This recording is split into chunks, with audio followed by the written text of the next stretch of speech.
Well, welcome back to the session. I hope everyone's doing good. Uh, this session, well, we are expect or probably can finish our chapter 5. Then we'll move to the next chapter of the chapter 6. Uh, Last time we went up to the binomial distribution.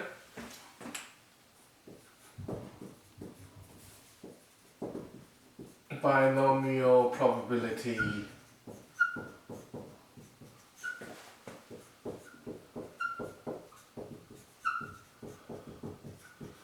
distribution. We just tried to explain the formula when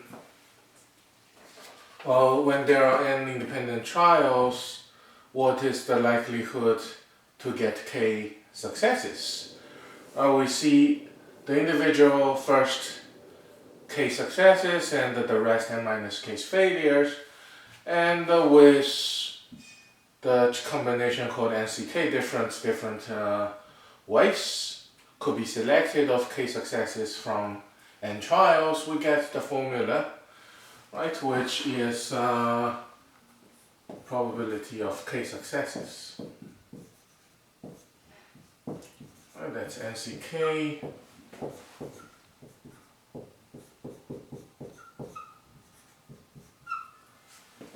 is the different selection. P to the k is the k successes and n minus k failures with probability of 1 minus p. Right, that's it. Each trial successes is p, right, and they are independent trials. Then we go to more detail. Right, procedure.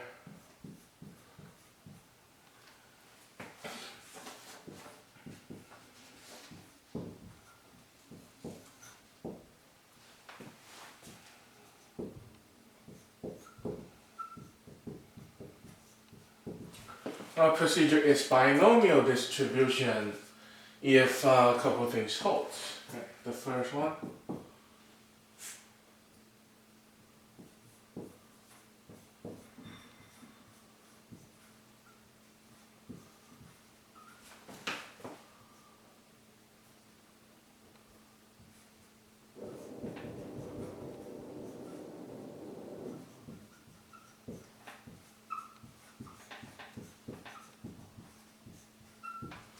The procedure has fixed number of trials, which means like rolling the dice, we know how many times it is being rolled. Or something else like check the DVDs. Right? We know how many DVDs we have, then want to know what is the likelihood to get certain amount of defectives. Right? And the probability of defective is fixed, right? And something like rolling the dice, the probability we want to be success is defined in some way, right? To be success is a fixed probability. And also the nature of the procedure, right? The trials of the procedures are independent to each other.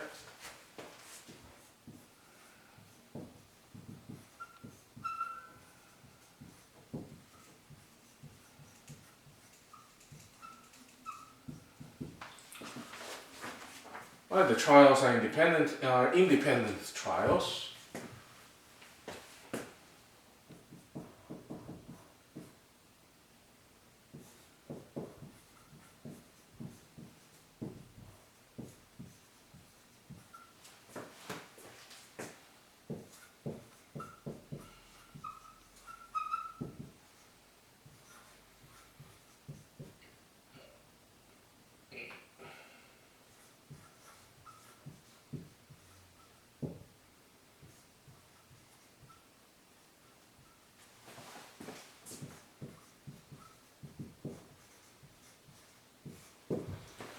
Are two categories for each trial. which means even though you're rolling a die, you will have 6 as the outcomes, but the outcomes need to be assigned into 2 categories. One way could be like if we get a number smaller than or equal to 2, that we say it's success. Then other than that, that is failure. We need to know not only the naturally outcomes are the outcomes, but when we do the binomial distribution procedure, it need to be just puts the outcome into 2 categories. Right? If not, that is not binomial. Right? Binomial literally just have 2 outcomes. Right? That's where the bi usually means. Right? That's 2.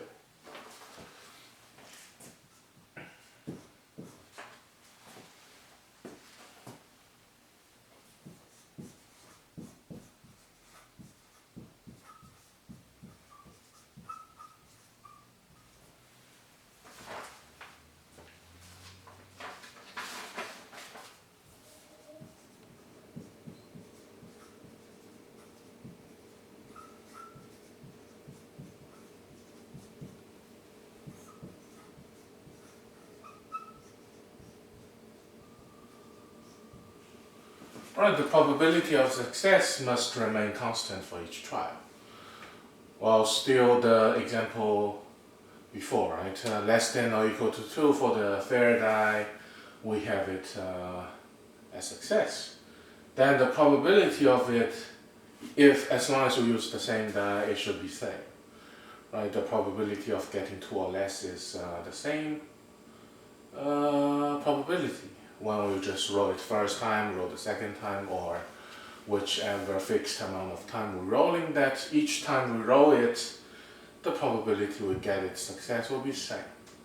Otherwise, the p is varying, then this probability will not hold that formula. Right? That must be remain constant. Which it all says, right? We need a probability of success to be fixed. The probability of failure therefore is fixed also. Only 2 categories. If they're independent, those exponents make sense, and those combinations make sense. Right? Then if we have fixed number of trials, all of the number n, k, and n minus k will be making enough sense. Otherwise, not. Right, so that is the binomial distribution, the requirements.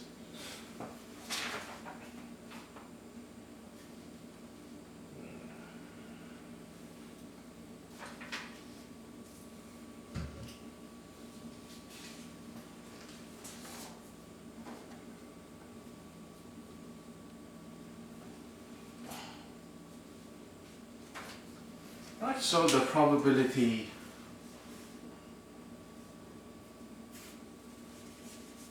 the notation, right? So x is a random variable. If it follows a binomial distribution, something needs to be fixed, right? The fixed number of trials and the fixed probability of success of each trial. Other things, other requirements from the wording, but these 2, we'll see it clearly, are the so-called parameter of the binomial distribution, right? So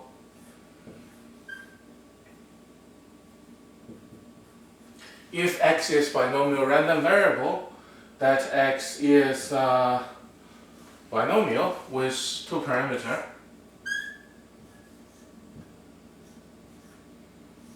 Are fixed. Our fixed parameters are n and the p for, of course, different questions. So it would be different, but it should be fixed inside this question. If x follows the binomial random variable or binomial distribution, x is binomial random variable, if that fits the binomial distribution, then probability of x equal k just refers to probability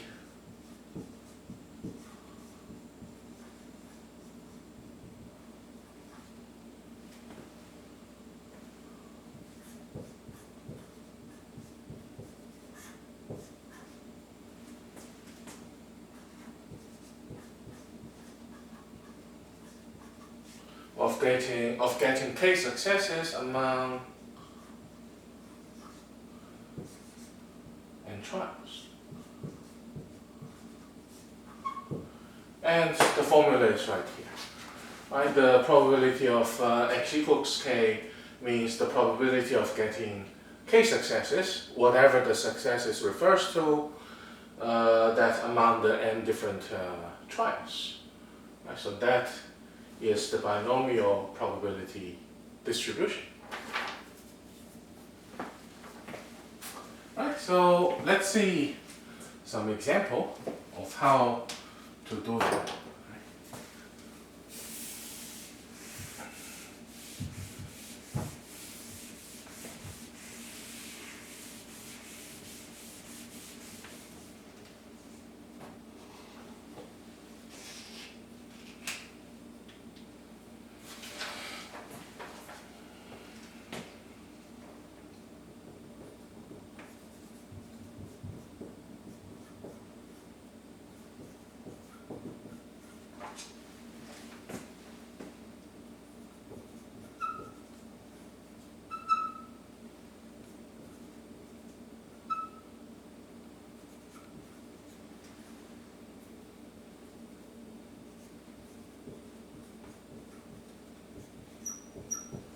Right, there are multiple choice questions, and we want to answer them randomly. The options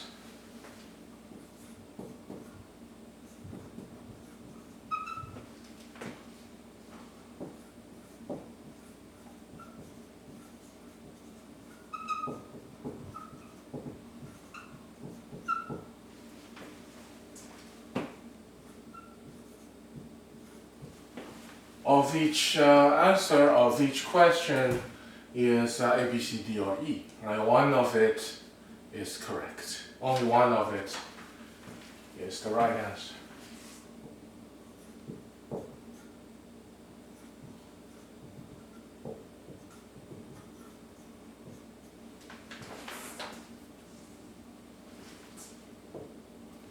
Right, sometimes multiple choice will be multi-answers, but here only one answer is correct.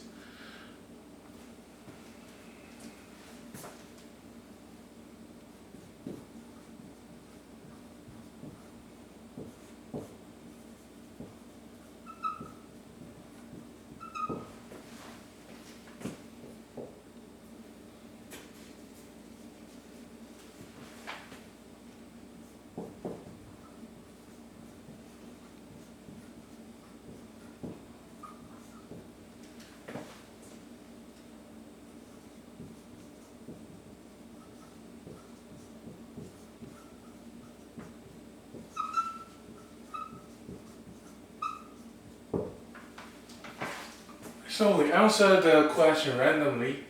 There are 4 questions, each question with the 5 choices, and we answer them randomly, therefore we don't know the likelihood.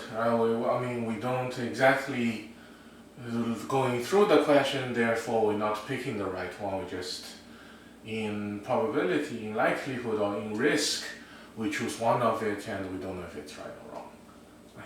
And the likelihood of we getting the correct answer will be 1 out of 5. Right? The probability of getting at least 3 correct.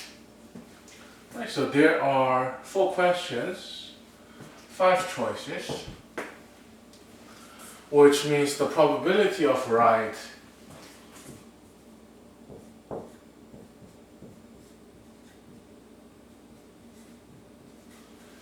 only one is right, well, which means the probability of right, or in other words, the P for each one of the question, or in other words, for each trial is 1/5, which is 0.2. There are 4 questions, means there are 4 different questions, which we answer the question repeatedly 4 times. Of course, different questions, but we do the same Bernoulli trial or Bernoulli experiment 4 times independently because we answer them randomly. Therefore, whatever we do for the first doesn't affect how we do for the second and third and fourth. That 4 different questions are 4 different independent trials, in other words.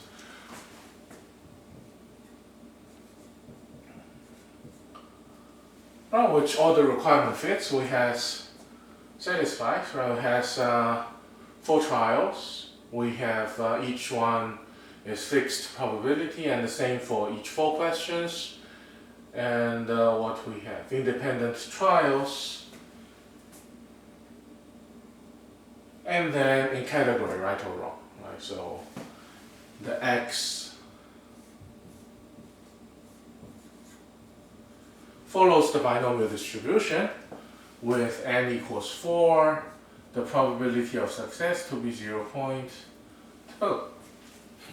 right, to be 0.2.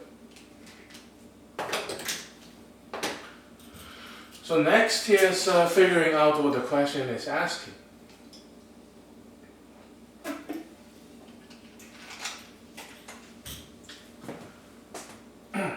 Right, they say find the probability of getting at least 3 correct, which means at least 3 correct means 3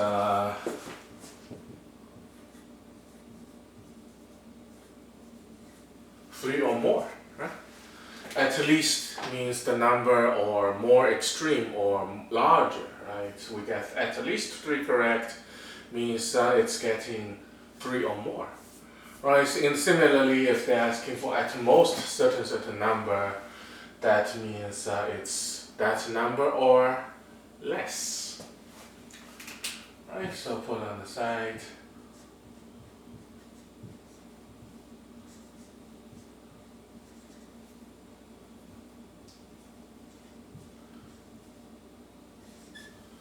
If they say at most 2, that means 2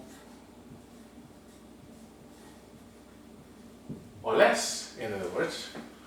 In our question here, at least 3, that is 3 or 4. Right? Couldn't be more because we only have 4 questions. Or at most 2, that will be 2 questions correct, or 1 correct, or 0 correct. So the question asking the probability for X to be at least 3 or more means greater than or equal to 3.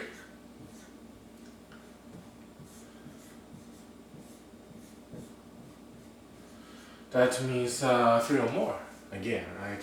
Which is 3 or 4.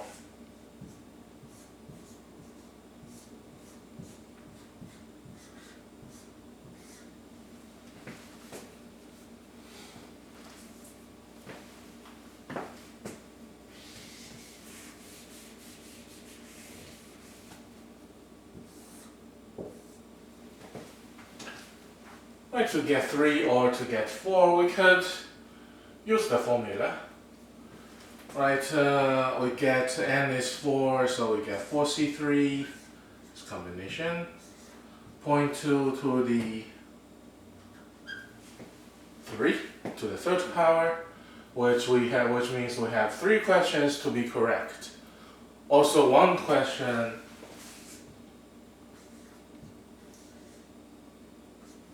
is wrong. Now where is the 1 coming from? That's 3 correct. 4 is the total. That means remaining 1 is not correct. The probability of we getting correct is 0.2. Then its complement is the probability getting not correct is 0.8, which 0.8 is 1 minus 0.2. Similarly, equals 4, that's 4c4, 0.2 to the 4th, 0.8 to the 0 power. Then if we use the calculator, we can find the answers. We just directly put into the calculator 4c3 times 0.2 to the 3rd power times 0.8 to the 1st power.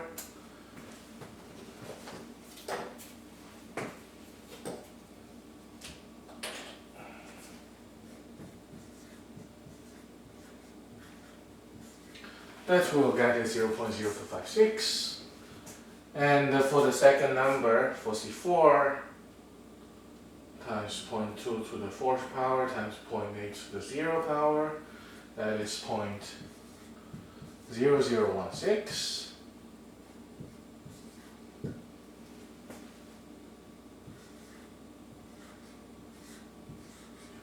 That's 0.272. Right, so we can see even for 4 questions, I want to get 3 or more if we want to answer them randomly, the probability will be very, very low. Right? Multiple choice, 4 questions, 5 answers, that's only about 3% to get it at least 3 correct. Which if we get 3 correct, that's 75% correct, right? But the likelihood is very, very low. So that is it. Right, so which means multiple choice, if you put in risk, answer them randomly, it's very unlikely to get good scores.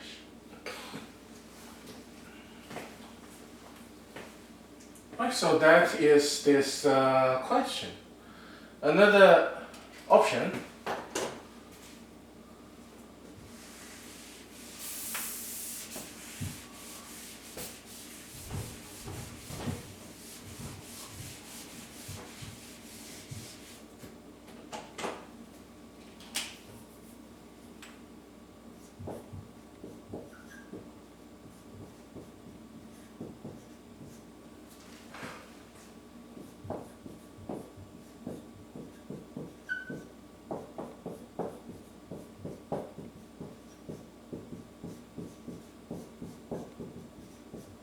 that was the question we had, right? Another option, instead of use the formula, we can use the table to find it.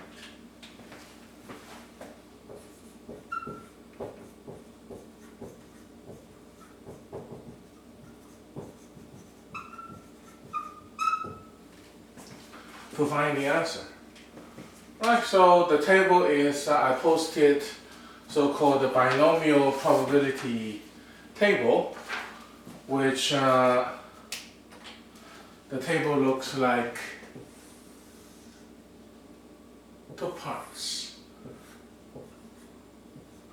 Right, first part is n, second part is x, and separate by the n, the block of n and x.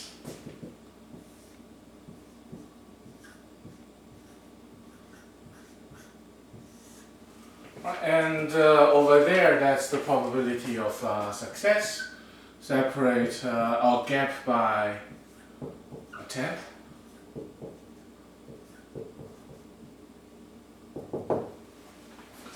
So that means if our n is 4, what question we need is n is 4, the p is 0.2. Right? If our n is 4, we go to the block of n to be 4. For different n, it's you can use different way. The table I posted go up to n to be 16.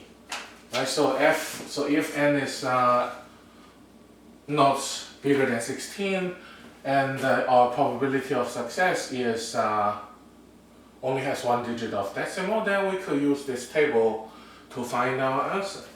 Right? Go to the block of 4. And what we use in this question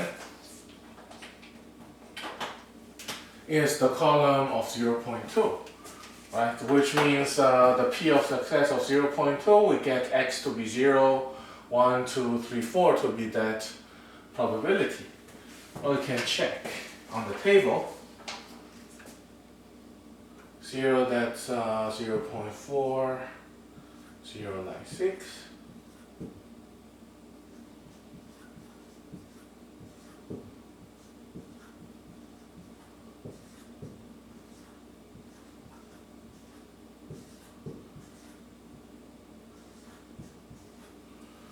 Those 5 values are the corresponding values for n to be 4, that block first. And we go to the column of 0.2. Then we're looking at what we need So as x to be 3 and x to be 4.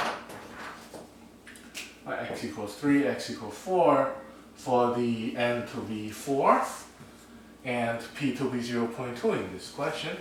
And we find for 3 we get the probability. For x equals 4 we get the probability. Right? So that's another option we have. If we read the table, we are able to get it a little faster and not that much involving the calculator using. Right? So we get the value of 0.0256 for x equals 3 and 0.0016 for x to be 4, and then we add them, right? 0.272. So the table could be used. Well, the limitation we have here is up to 16. Some other table maybe more than that, but that's what we have. The book provided, and the p-value or the probability of success, that's in the gap of a tenth, right? So every tenth it provides a p. And if in the question it provides the p to be a tenth or multiple of the tenth, like here we have 0.2, we can use the table to find, still analyzing the question, right? We need x to be 3 and x to be 4, two values, and add them together to get the answer we need. Right, so the binomial table, we go to the n block first, then we're looking for the p-value for that certain column, and those values for then finally the x values we need, we take them correspondingly, then do whatever we need to do. Right, so that is how we use the table to find the answer. Right, the table provided. So you can take a look of the table, try to understand it. Right.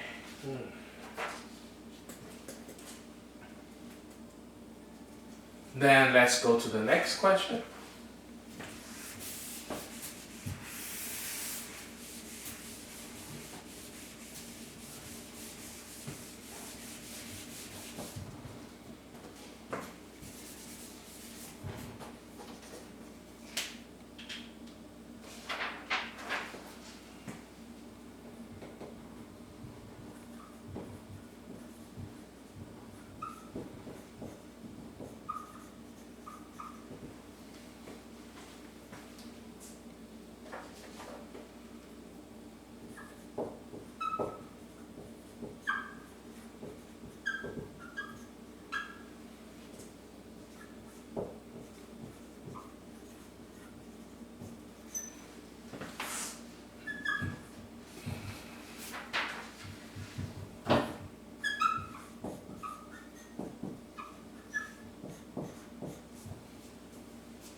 So a study is randomly selecting 14 newborn babies and try to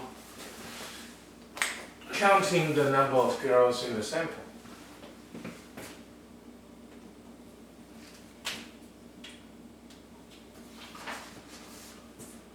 Right, so the 14 newborn babies are being selected, and we don't know yet what will going on. And the assumption we can make for the first part.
Right, so if we make assumption that having a boy or a girl is equally likely, what is the probability of getting exactly 3 girls?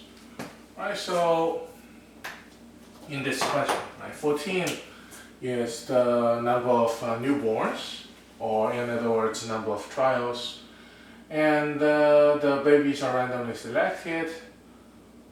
Therefore, the outcomes are, or each trial, which means is equally likely, right? To get the newborns to be the boys or girls are equally likely. I mean, are independent, sorry. Then the number of girls is the outcome, or the random variable here. And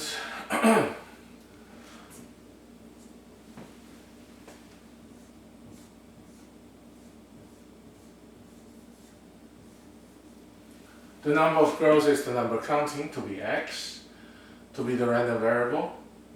Right. And the question asking here need to be exactly 3 girls. Also, it say the assumption is to make the probability of having a girl or a boy is equally likely, which means whichever which, right? The probability of getting a girl is 0.5, the probability of getting a boy is also 0.5, right? The p, which refers to the probability of having a girl here, because the random variable is about the number of girls.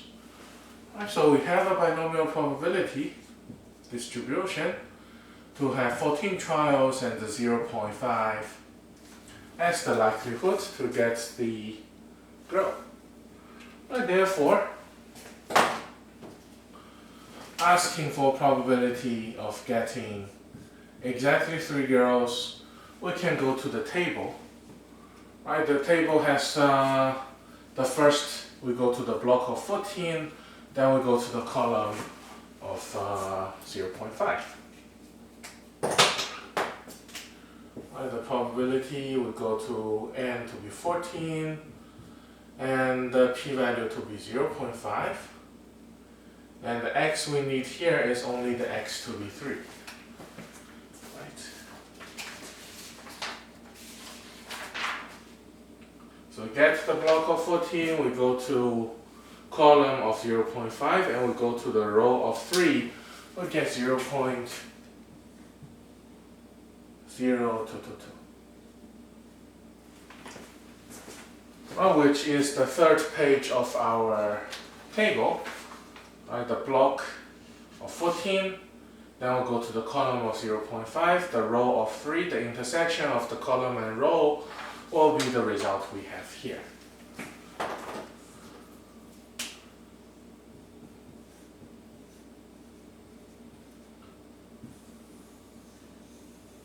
Right, the answer here is 0.0222.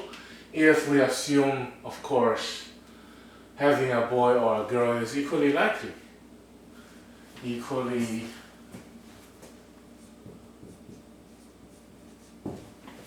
likely. Right, equally likely means the probability of both of them is 0.5. I have more than one option or more than 2 options, that means each one has the same probability. Right, 1 out of 2 for each likelihood.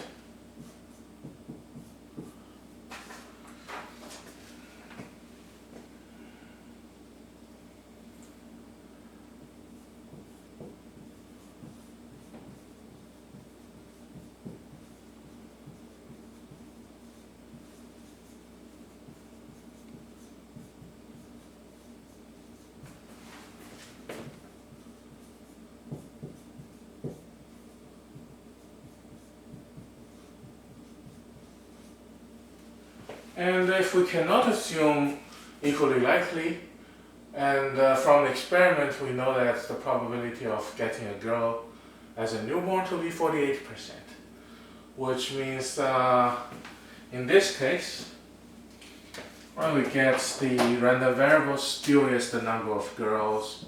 It is no more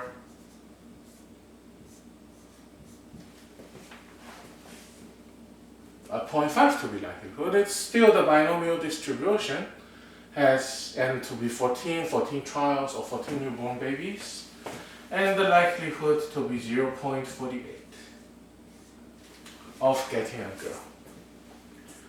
Right, so still asking for what the probability of x equals 3 in this case. We cannot use the table. Of course, in the case we can use the table, we always use the table. That's a little faster. Right, but when we cannot use the table, we just use formula to do it. Right, it's also appropriate. Right, the probability of x to be 3.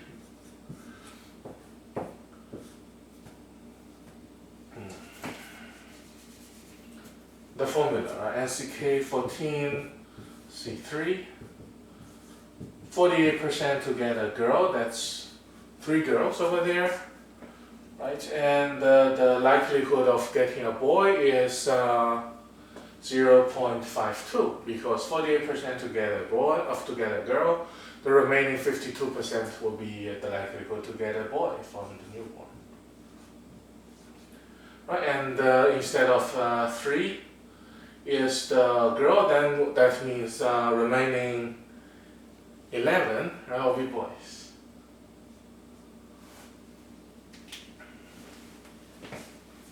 Which means here 14 trials out of 3, whichever they are or wherever they are, that's the girls.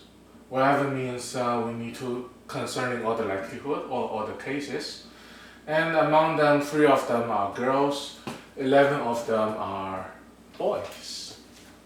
Right, so we use calculator 14C3, 0.48 to the 3rd power, 2.52 to the 11th power.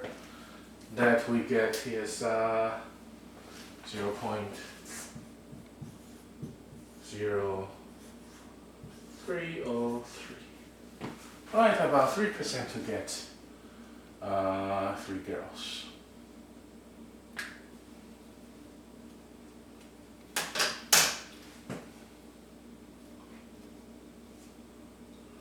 Right here, the likelihood of getting girls is lower, but it is more likely, it is shifting to the boys' side, right? But that means the less amount of girls we get, or comparing to 14, the 3 is not that much. To get the probability of that amount of girl is a little higher, which means before the distribution was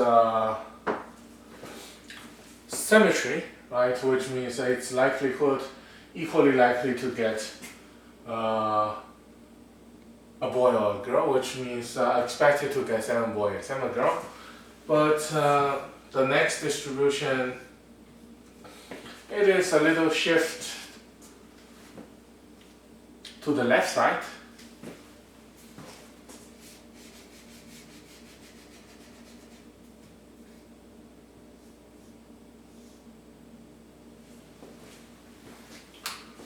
Which means we expected to get less girls, right? Which means the distribution is shifting to the smaller number to the left. Instead of 7 girls we expect to get, that will be a little less amount of getting the girl. Then for the small amount of number of girls getting, it will be compared relatively a little larger as the probability to get when they are equally likely. And that's no symmetry, that's a little shift to the left.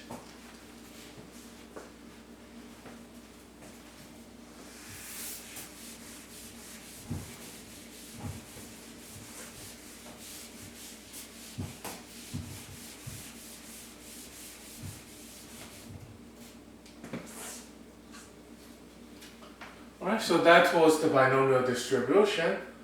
The n independent trials and so on, the conditions that we can see the random variable follows a binomial distribution. We need to find n, we need to find p. Right? If our p is multiple of 0.1 and our n is our n is not bigger than 16, we can use the table to find our solution, right? Which will be a little easier. If not, then we could use formula always to find the answer. Right?